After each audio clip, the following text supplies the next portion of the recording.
Mesdames et messieurs, bonjour et bienvenue sur l'émission Témoignage, bien entendu sur votre média de la diversité Diaspo Interaction. Témoignage est une émission qui va focaliser sur des témoignages des personnes d'expérience, des personnes qui à travers leur vécu vont nous donner des petites astuces pour pouvoir traverser les différents problèmes, les différentes vicissitudes de la vie. C'est dans une série d'émissions que nous allons tourner à Québec, hors de Québec et dans le monde. Aujourd'hui, le premier invité pour l'émission Témoignage est titulaire d'un master en sciences forestières. Il est spécialiste en évaluation environnementale. C'est un homme très apprécié et très aimé de toutes les communautés de Québec et du Canada. C'est un homme engagé, c'est un homme activiste, c'est un homme intègre, c'est un homme avec grand H. C'est un rassembleur. Je pense que fondamentalement, Kambale, c'est un rassembleur. Il aime toujours rassembler les Africains, les Congolais, mais les Africains. Et il a cette conscience que l'organisation est fondamentale pour notre épanouissement et afin qu'on occupe une place ici. Ça, c'est une qualité que je lui reconnais vraiment. Puis c'est un leader en ce sens qu'il ne cherche pas toujours à imposer son idée. On va aujourd'hui le recevoir. Il s'appelle Monsieur Philippe Kambale. Nous le recevons aujourd'hui pour qu'il nous donne le premier témoignage. C'est notre premier invité, mais pas le dernier. Alors, bonjour Monsieur Philippe. Bonjour Florent. Vous allez bien? Ça va bien, merci. Merci pour cet accueil dans ton émission, dans cette plateforme. Merci beaucoup. Tout ce que tu l'as créé avec beaucoup de passion. J'ai mis beaucoup d'énergie. Et je te suis un peu, il y a quand même, ça commence à pogner comme les Québécois. Oui, c'est ça. Merci infiniment d'avoir accepté notre invitation.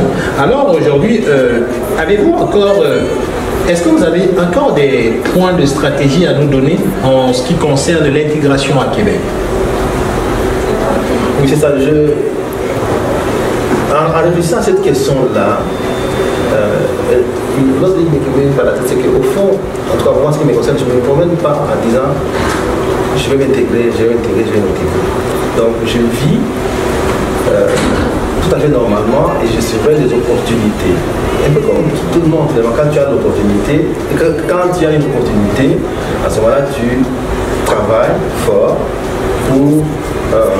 pour la saisir. Il faut aussi, c'est sûr, travailler pour améliorer ses qualités personnelles. Ça, c'est extrêmement important. Parce que nous sommes dans une société qui va être compétitive. Il faut prendre des actions pour être en mesure d'être compétitif dans cette société. Je vais te donner quelques exemples. Moi, quand je suis entré dans la fonction publique fédérale, je travaille pour la fonction publique fédérale, c'était un programme qu'on appelle le programme de stagiaire en gestion. C'est un programme très compétitif où on fait un recrutement, un concours au niveau de l'ensemble du pays et puis à chaque année on retenait une centaine de personnes. Mais il faut travailler très fort pour arriver à passer à travers. Et quand tu rentres dans le programme, il y a des exigences qu'il faut réussir pendant 4 ans. Alors ces programmes existaient à l'époque et c'est grâce à ce programme que je suis entré à la fonction publique fédérale. Il fallait vraiment faire, disons, participer à la compétition avec les autres collègues et aussi avoir l'information. Donc c'est extrêmement important d'être à l'affût des informations sur les opportunités. C'est incroyable de se rendre compte comment est-ce que les gens peuvent faire longtemps dans ce pays sans nécessairement aller chercher des informations qui peuvent les aider à s'intégrer. Et là-dessus, je dirais que les associations comme le Conseil panafricain, par exemple, ou les autres, devraient se comporter là-dessus. S'assurer que les gens qui arrivent ici ont des informations qui leur donnent l'occasion en fait, d'entrer en connexion, en contact avec la société d'accueil. Alors, l'autre exemple que je te donne, c'est la question de... Personnellement, à un moment donné, j'ai cherché en fait, à développer mes compétences en communication. Et puis, j'ai pu découvrir qu'il y avait un programme qu'on appelait Toastmaster international. Un collègue m'en avait parlé, et donc j'ai fait un effort, j'ai pris des contacts. Et depuis bientôt 5-6 ans, je suis dans ce programme qui me permet de développer ma communication orale et puis mes compétences aussi en leadership. Donc, par là, j'essaie de dire que dans ce pays, il y a beaucoup d'opportunités. Et donc, stratégiquement, il faut que les gens soient conscients qu'il faut s'informer, aller découvrir ces opportunités-là. Non seulement pour toi-même, mais aussi pour la famille. Parce que quand on parle de réussite de l'intégration, souvent on ne vient pas tout seul. On peut venir tout seul quand on forme une famille ici. Mais il faut que les enfants, il faut que les couples aussi puissent réussir sur l'intégration également. Et donc, c'est l'information.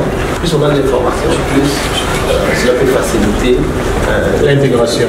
Il y a trop de gens qui vivent dans ces pays et qui n'ont pas toute l'information qu'il faut pour pouvoir saisir les opportunités à tous les niveaux, à tous les âges. L'autre exemple que je donnerai, moi, peut-être pour terminer en termes d'opportunités, parce que j'ai quand même une fille qui a évolué ici. Elle est arrivée ici, elle avait 3 ans. Bon, elle a évolué, elle a grandi ici. Et puis elle m'a donné, elle avait comme au niveau du cégep, elle voulait arrêter d'étudier parce qu'elle voulait voyager. Alors, en tant que parent, cela m'a un peu inquiété.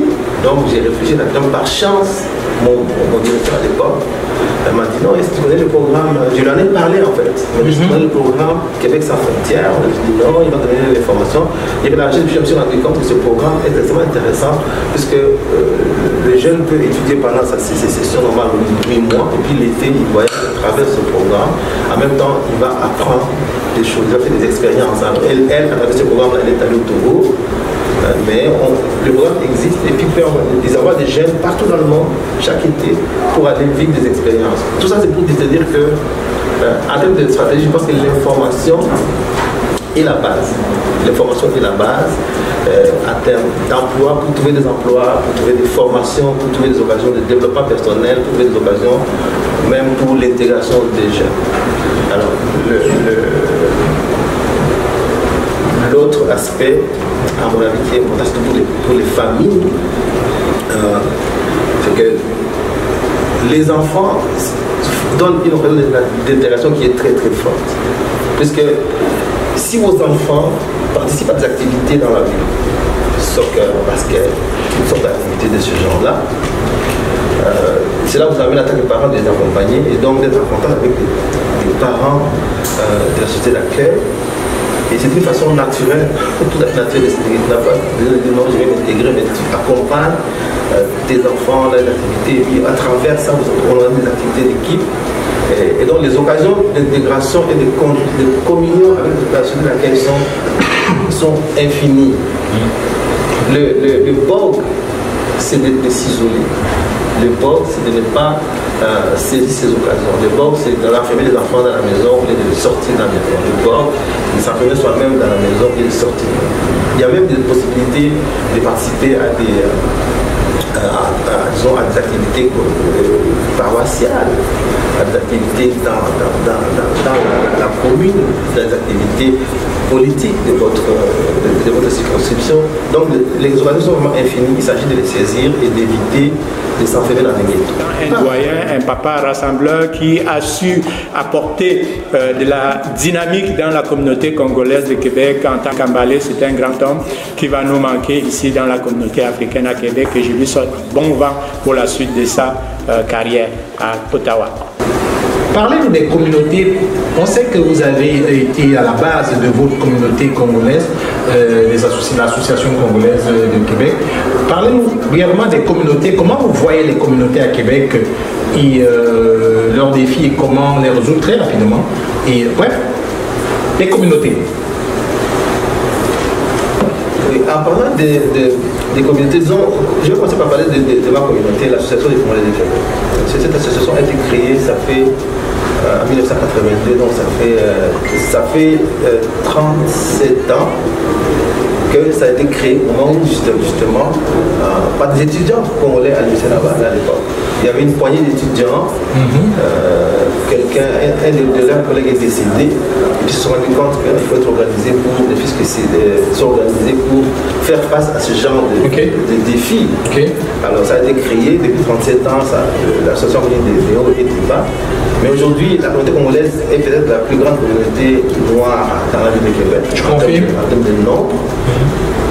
Et tu ne peux pas t'imaginer l'importance que cette communauté prend dans tous les sens.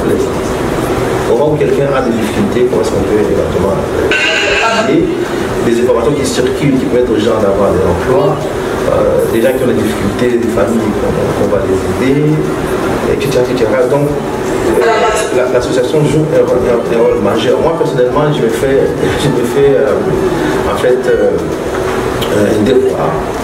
Chaque fois qu'il y a un événement communautaire, que même si je n'ai pas le temps, au moins que j'arrive, que je vois la face. Parce que pour moi, c'est comme la base. À partir de cette base-là, tu peux la décoller pour aller communiquer avec d'autres communautés. Dans les communautés, c'est la base. C'est la base. Mais il existe aussi ce qui est le fun, ce qui est bien, je trouve, au niveau de l'Afrique notamment, depuis la mort de Mandela, on s'est organisé au niveau des Africains avec le concept panafricain. Mais je peux te dire que déjà à l'époque, on était une poignée à l'UNICEF là-bas. Moi j'étais disons, on avait déjà créé à l'époque ce qu'on appelait l'Union Générale des Indiens Africains qui permettait aux Africains de se retrouver, de faire des activités culturelles, de faire venir des artistes de l'Afrique et puis de démarrer des projets en faveur de l'Afrique à partir de cette plateforme-là. Donc, un résumé sur les communautés à Québec. À Québec, donc, je crois que les communautés ont un rôle majeur pour en fait contribuer à l'intégration des immigrants de façon générale. Ça, c'est pas seulement les Africains. On a eu la chance, avec les copains, de développer des liens avec les communautés latino par exemple.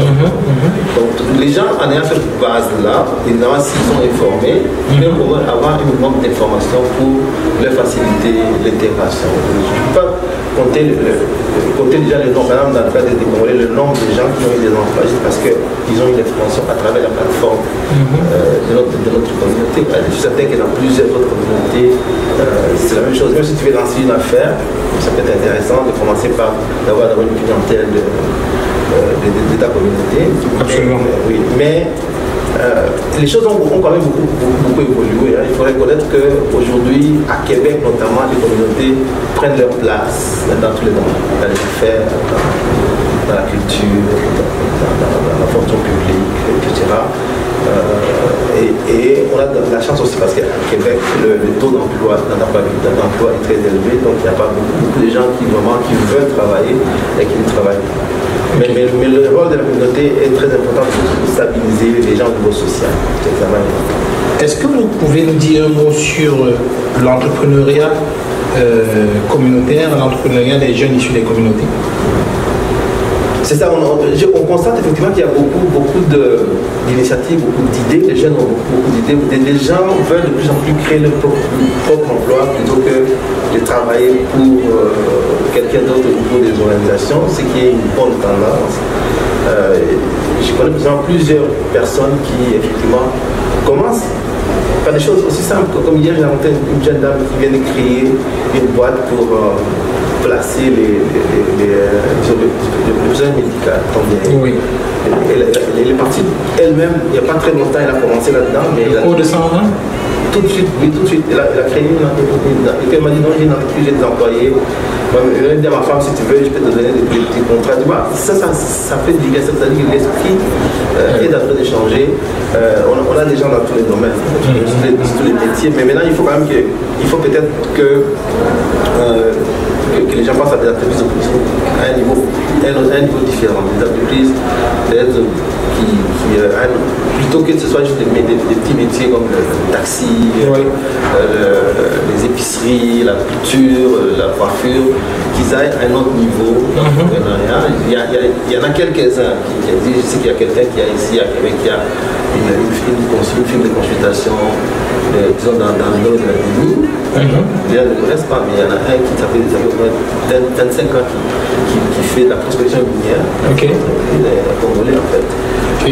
Alors moi quand j'observe disons, la communauté africaine par rapport à l'entrepreneurship, il y a beaucoup d'idées, mais je trouve que ça reste toujours dans des petits métiers. Donc voilà, monter ça à un niveau différent. Et ça demande du coaching. Moi j'avais fait des études sur l'entrepreneurship de façon théorique. En fait, dans ma maîtrise, j'avais fait un travail sur l'entrepreneuriat. J'ai donc un intérêt pour l'entrepreneuriat. J'avais une idée d'entreprise à l'époque. Mais quand je pense aujourd'hui, j'avais manqué de coaching. Quelqu'un qui veut dire non, écoute, ça peut marcher, fais ça pour que ça marche, et puis j'embarque. Mais aujourd'hui, les jeunes embarquent. Il va falloir les aider à aller à un autre niveau par du coaching. Aujourd'hui, si les jeunes vous écoutent et qu'ils se demandent comment éviter, s'il fallait le refaire, comment vous le ferez? Qu'est-ce que vous changeriez dans la manière de faire? Dans la démarche que j'ai faite? Oui. Écoute, quand tu dis les gens vous écoutent actuellement. Absolument. Maintenant, adressez-vous à eux. Absolument. Quand tu parles de jeunes, moi je pense, quand tu parles des jeunes, je pense beaucoup plus donc, à des jeunes qui viennent finir leur secondaire en Afrique et que les parents envoient au Canada pour avoir un diplôme. Souvent, ce sont des sacrifices. Ce sont des sacrifices énormes. Les parents payent 30-40 $ par année pour qu'ils viennent étudier ici. Donc, le conseil que je leur donnerais au départ, c'est que concentrez-vous sur les études. Soyez sûr que vous maîtrisez le système académique ici pour réussir votre cours. Donc, dans les premiers temps, faites cette concentration-là. Par la suite, quand vous vous sentez à l'aise, ne restez pas sur le campus. Sortez de l'université, mêlez-vous à la communauté, non seulement les communautés culturelles, mais aussi à la communauté d'accueil. Comme je disais aussi, soyez activistes sur le campus. Il ne faut pas rester seulement dans tes livres. Faites en sorte que s'il y a des activités à la faculté, à l'université, que vous puissiez être partie prenante de ces activités-là. Je crois que ça va vous ouvrir des portes. Si vous avez une passion, prenez le temps aussi de vivre votre passion. Mais la priorité va être aux études. Vous allez vous amuser, mais soyez d'abord sûr que vous maîtrisez votre domaine et que vous êtes à l'aise. Et comme je disais, sortez ensuite. Parce que toutes les choses qu'on apprend, tous les contacts qu'on prend sont importants, non seulement pour l'intégration, mais vraiment pour plus tard. Et je vais ajouter juste un autre élément. C'est que moi, en fait, mon histoire d'immigration, c'est une histoire qui n'était pas planifiée. Ce n'est pas du tout planifié. Et je crois qu'il est possible aujourd'hui, avec l'information, quand les parents envoient leurs enfants ici, qu'ils soient un peu mieux préparés. Est-ce que l'enfant vient ici, le jeune vient ici pour rester? Donc, il faut avoir un plan qui intègre tout ça dedans. Plutôt que de prendre des risques ou de réagir plus tard à des situations qu'on ne peut pas maîtriser. Donc, il y a moyen, je pense, de travailler sur une planification qui est beaucoup plus claire par rapport à l'intégration et à l'immigration. S'il fallait le refaire, vous l'aurez refait de la même façon. Sauf que je pense que je serais beaucoup plus clair par rapport à mon objectif d'immigration. Parce que dans le fond, quand je suis venu ici, je voulais étudier et rentrer en Afrique. Donc de façon que je n'avais pas un plan pour m'installer ici. Je me suis installé par la suite à force de circonstances. Et je pense que si jamais je devais le refaire, je vais être beaucoup plus clair. Je vais au Canada, je vais vivre là, et donc je vais faire mes plans pour ça. Et ça a des impacts importants du côté finance.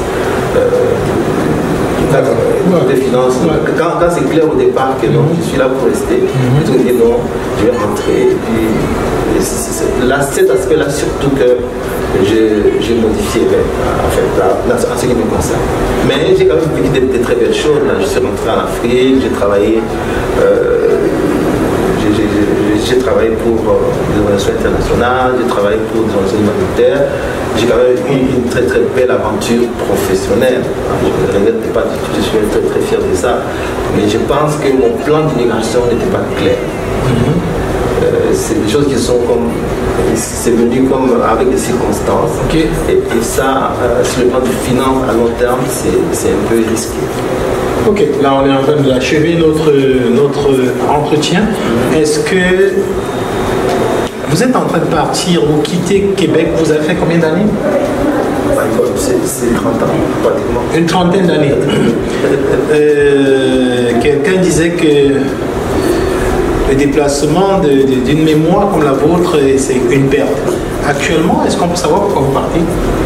On m'a changé d'équipe. Ok, on vous a changé d'équipe. Je suis à l'agence, donc je vais dans une autre équipe dont l'équipe est à Ottawa. Ok, parfait. C'est ça, je travaille avec l'équipe depuis maintenant 6 mois. Okay. Et puis j'ai pensé que c'était beaucoup plus efficace d'être sur place pour être plus efficace dans cette équipe-là qui n'est pas ici, qui est à Ottawa. Mais pour moi, c'est sûr que c'est difficile de quitter un milieu qu'on a vécu longtemps, les amis, les connexions qu'on a. Mais en même temps, j'ai travaillé pendant 2 ans déjà. Quand j'ai commencé justement la fonction publique, j'étais à Ottawa, donc je connais quand même la région. Et puis par là justement des connexions, des réseaux communautaires, je connais au moins 20 familles qui étaient ici, qui sont dans la région. Donc vous ne serez pas perdu. Donc je ne serai sûrement pas perdu. Donc, alors j'y vais, c'est difficile, mais en même temps, comme je disais à l'autre jour au Congolais, donc en même temps c'est une ouverture pour vous, pour les gens qui restent ici, si jamais vous passez par la région d'Ottawa, donc on sera là pour vous recevoir, peut-être ça va vous ouvrir d'autres portes à d'autres personnes, à moi-même. Voilà. Alors j'imagine que vous n'avez plus rien à dire, on va clôturer. Oui, je dois juste te remercier. C'est sûr que ce que j'ai dit, c'est vraiment vient de mon expérience personnelle. Il n'y a pas de recette miracle. Absolument. Le monde est dynamique, donc les gens doivent vivre leur expérience. Mais si ça peut aider les gens, les idées que j'ai apportées, si ça peut aider quelques personnes, tant mieux. Qu'est-ce que vous voulez que les gens gardent de vous comme souvenir à Québec? À Québec, je dirais quelqu'un qui aime les gens. Parfait. C'est ça. Alors, on va vous souhaiter la meilleure des chances. On va vraiment être avec vous en esprit et vous suivre. Et on sera toujours à vos côtés. Si jamais vous avez besoin de Diaspora Interaction, passez-nous un coup de fil et on sera là, ou alors on fera ce que vous voulez que l'on fasse.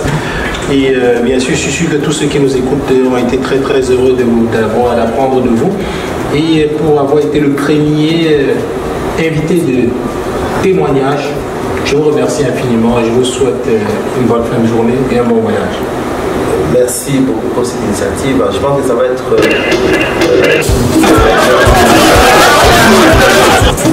témoignage. Ça va être très important. Merci.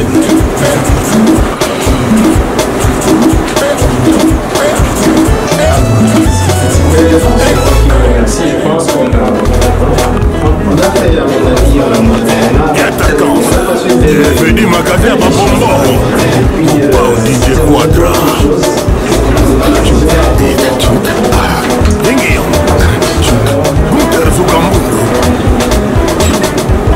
Kalembe lembe. Kalembe lembe. Kalembe lembe.